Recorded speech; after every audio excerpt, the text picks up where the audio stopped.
Hello friends, Mamun's কিচেনে তোমাদের সকলকে স্বাগত।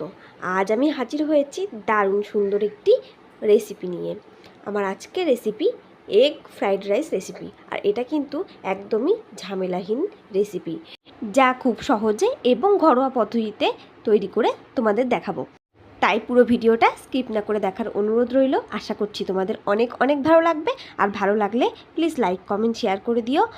আর যারা এখনও নতুন বন্ধুরা আছো, আমার চ্যানেলটি সাবস্ক্রাইব করোনি, প্লিজ তাদের কাছে অনুরোধ রইল চ্যানেলটিকে সাবস্ক্রাইব করে দিও।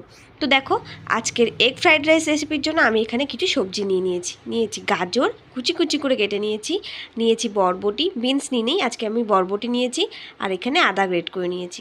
আর এখানে নিয়েছি আমি পেঁয়াজ কুচি, লম্বা লম্বা করে কুচি করেছি। আর এখানে সামান্য একটু টমেটো কুচি আর চেরা কয়েকটা কাঁচা লঙ্কা।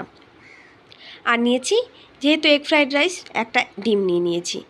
আর এইখানে আমি নিয়েছি বাসমতি চাল, 30 মিনিট আগে ভিজিয়ে রেখেছিলাম। এটা 30 মিনিট মতো ভিজিয়ে রাখলে কিন্তু যথেষ্ট। তো ভালো করে ধুয়ে এটা ভিজিয়ে রেখেছিলাম। তো চলো বেশি দেরি না করে এবার আজকে মূল রান্নায় যাই। প্রথমে আমি এখানে একটা কড়াই ভালো করে গরম করে নিয়েছি। আর তারপরে এর মধ্যে আমি দিয়ে দিচ্ছি সামান্য সাদা তেল। প্রথমে বেশি তেল দেওয়া দরকার নেই, সাদা তেল দিয়েছি সামান্য। তারপরে এর মধ্যে আমি যে ডিমটা নিয়েছিলাম সেই ডিমটাকেও দিয়ে দিলাম। এখন এই ডিমটাকে ভালো করে নেড়ে চেড়ে একটু ভুজিয়া তৈরি করে নেব।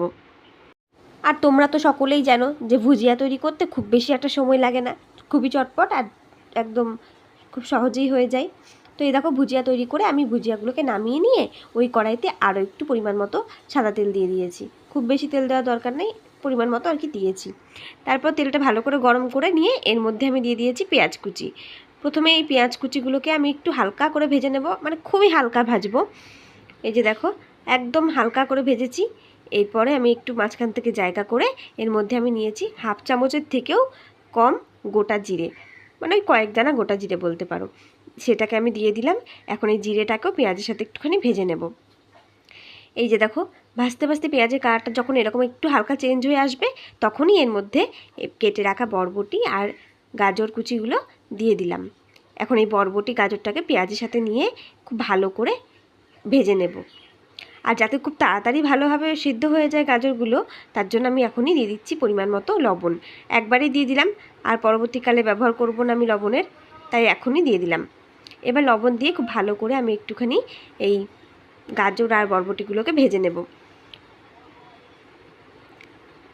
একটু হালকা ভেজে নেওয়ার পরে এর মধ্যে আমি দিয়ে দিলাম গ্রেট করে রাখা আদাটাকে কিন্তু আমি গ্রেট করে রেখেছি, তোমরা চাইলে বাটাও ব্যবহার করতে পারো। এই আদার সাথেই আমি দিয়ে দিলাম চেরা কাঁচা লঙ্কাগুলো। এখন আমি এগুলোকেও আদাটাকেও একটু ভেজে নেব, যেন আদার কাঁচা গন্ধটা চলে যায়, এই রকম কিছুক্ষণ ভাজবো। তোমরা কিন্তু চাইলে এই ফ্রাইড রাইসের সাথে একটু ক্যাপসিকাম কুচিও ব্যবহার করতে পারো। তো দেখো, এই যে আমাদের এগুলো ভাজা ভাজা হয়ে গেছে, গাজরগুলো একটু নরম হয়ে এসেছে। এই সময় এর মধ্যে দিয়ে দিতে হবে টমেটো কুচি। তোমরা হয়তো অনেকেই ভাবতে পারো যে এই ফ্রাইড রাইসের মধ্যে আবার টমেটো ব্যবহার করা হচ্ছে। হ্যাঁ, যেহেতু এটা এগ ফ্রাইড রাইসের রেসিপি, তো এখানে কিন্তু টমেটোটা দিলে খেতে খুব ভালো হয়। তো টমেটোটা দিয়ে ভালো করে একটু নেড়ে চেড়ে নিতে হবে, ওই ততক্ষণ পর্যন্ত যতক্ষণ না টমেটোগুলো একটু নরম হয়ে আসছে। এরকম ভাজতে ভাজতে কিন্তু আমাদের টমেটোগুলো নরম হয়ে এসেছে। এই সময় আমি দিয়ে দিচ্ছি ভিজিয়ে রাখা বাসমতি চাল। এখন চালটাকে দিয়েও আমি একটু ভাজা ভাজা করে নিতে হবে। চালটাকে দিয়ে একটু ঝরঝরে করে ভেজে নেব, তারপরেই এর মধ্যে কিন্তু আমি জলটা ব্যবহার করব। এই যে দেখতেই পাচ্ছ, একটু ঝরঝরে ভাব হয়ে গেছে চালটা। এই রকম সময়ে এর মধ্যে আমি দিয়ে দিচ্ছি পরিমাণ মতো জল। আর পরিমাণ মতো জল বলতে, এই বাটি মেপে আমি 1 বাটি চাল নিয়েছিলাম, তাই এই বাটি মেপেই 1.5 বাটি পরিমাণে জল নিতে হবে। তো জলটাকে দিয়ে খুব ভালো করে মিশিয়ে নিলাম। এবার এটা ঢাকা দিয়ে এই রাইসটাকে হতে দেবো, আর গ্যাসের ফ্লেমটা কিন্তু একদম লো থাকবে। 7 মিনিট পরে ফিরে এসে এই যে ঢাকনাটা উঠিয়ে আমি দেখে নিচ্ছি একটু যে কেমন হয়েছে। এই দেখো, আমার কিন্তু খুব বেশি সময় লাগেনি। আর দেখো ঠিক কতটা সুন্দর হয়েছে, একদম প্রত্যেকটা ভাত কিন্তু গোটা গোটা আছে। এখন এটাকে একটু হালকা নাড়াচাড়া করে এটাকে একটু ঝরঝরে করে নেব। কিন্তু তার আগে এর মধ্যে আমি এখন দিয়ে দিচ্ছি যে ডিমের ভুজিয়া করে রেখেছিলাম, সেই ডিমের ভুজিয়াগুলো দিয়ে দিলাম। আর দিয়ে দিচ্ছি হাফ চামচ মতো গোলমরিচ গুঁড়ো।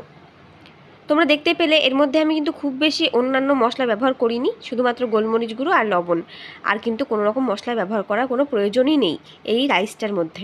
তো দেখো, এবার গোলমরিচ গুঁড়ো আর ডিমের ভুজিয়াটাকে দিয়ে খুব ভালো করে নাড়াচাড়া করে নিলাম।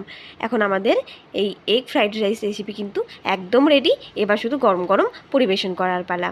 তো ফ্রেন্ডস, দেখলে তো কত সহজে আজকের এগ ফ্রাইড রাইস রেসিপি সহজে তৈরি করেছি। এই রকমভাবে কিন্তু তোমরা একদিন অবশ্যই ট্রাই করে দেখতে পারো, খুব খুব ভালো লাগে খেতে।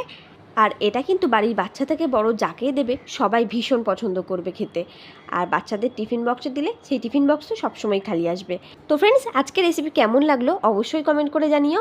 আশা করছি তোমাদের ভালো লেগেছে। ভালো লাগলে লাইক কমেন্ট শেয়ার করে দিও। আর যারা এখনও আমার চ্যানেলটিকে সাবস্ক্রাইব করোনি, প্লিজ চ্যানেলটিকে সাবস্ক্রাইব করে দিও। আজকের মতো এই পর্যন্তই। দেখা হচ্ছে নতুন কোনো দিন নতুন কোনো রেসিপি নিয়ে। ততদিনের জন্য তোমরা সুস্থ থেকো, ভালো থেকো। ধন্যবাদ।